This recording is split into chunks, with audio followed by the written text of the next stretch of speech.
તો જય શ્રી રામ, જય દ્વારકાધીશ. હું છું તમારો મિત્ર ચિરાગ પ્રજાપતિ અને અત્યારે આપણે આવી ગયા, તમે જોઈ શકો છો અહીંયા કબૂતરને એવું છે અને કબૂતરને આપણે મગ નાખવા માટે આવી ગયા છે મિત્રો. અને મગ નાખ્યા છે મિત્રો અને મગ ખાય છે કબૂતર. અને અત્યારે તમે જોઈ શકો છો આ વાતાવરણ એકદમ વરસાદી વાતાવરણ છે ફાઇનલી.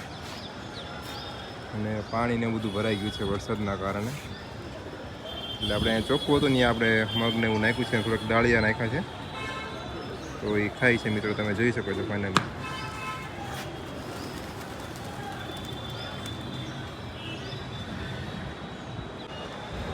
તો ફાઇનલી ગાઈઝ તમે જોઈ શકો છો આજે છે એકદમ વરસાદી માહોલ છે અને જો અહીંયા પક્ષી પણ ઘણા બધા મિત્રો બેઠા છે.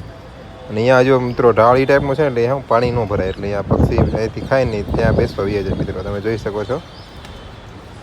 અને કબૂતર અત્યારે શું આ વરસાદી વાતાવરણમાં અમને ચણ ને એવું બધું જે હોય ને એ બધું પલળી જાય મિત્રો. એટલે થોડીક વાર આપણે નાખી દેવી ને જ્યાં પાણી ન ભર્યું એ જગ્યાએ તો એ અત્યારે ખાઈ લે એટલે ચાલ્યા રાખે છે મિત્રો એમને પણ.